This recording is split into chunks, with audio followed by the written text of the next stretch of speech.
Today, we're unpacking one of the wildest political stories you'll hear, the truly improbable journey of a man named Lev Parnas.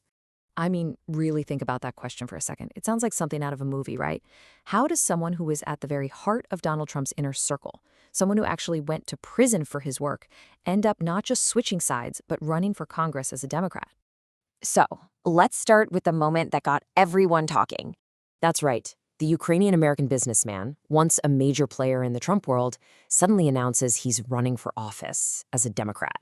I mean, you could imagine, this move just sent shockwaves through the political world and set up a pretty fascinating fight for a seat in the House.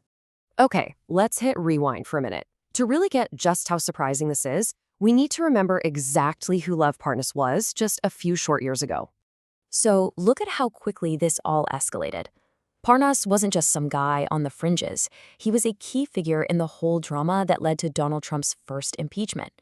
In just a couple of years, he went from donor to, well, a central character in a huge international political scandal.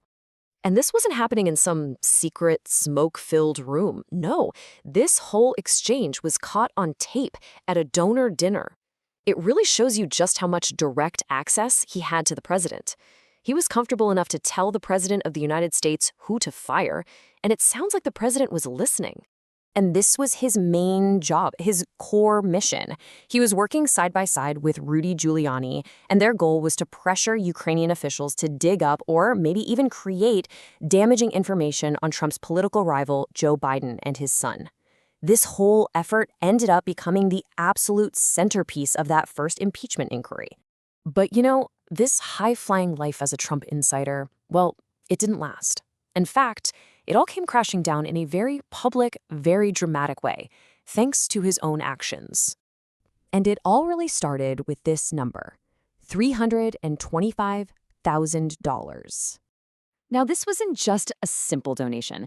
This was part of an illegal campaign finance scheme, funneling money from a Russian oligarch straight into a super PAC that was supporting Donald Trump. And that move right there would basically unravel his entire operation. And the fallout from that illegal money, it was swift and it was severe. He gets arrested in 2019.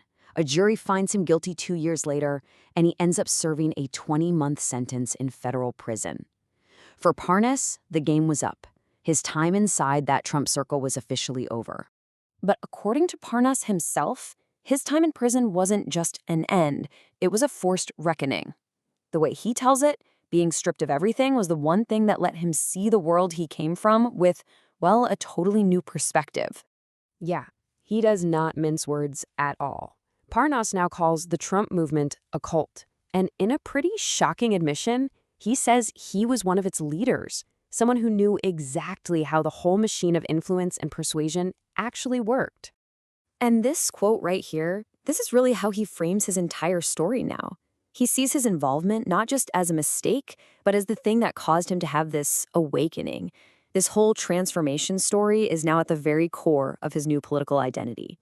So, with this new perspective, what's his mission now? Well, he's not just talking. He's actually running for office to take the fight directly to his old allies. He's challenging Maria Elvira Salazar, a 3-term Republican incumbent down in Florida's 27th district. So it's a direct challenge to the very party he once worked so hard and, so illegally to support. So this is his campaign pitch, right?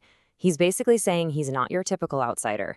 He's a former insider who knows all the secrets. He's arguing that because he knows firsthand how foreign money and influence campaigns work, he's the absolute most dangerous opponent the Washington establishment could possibly face. And get this, Parnas isn't the only person from the Ukraine scandal who's popping back up in Florida politics.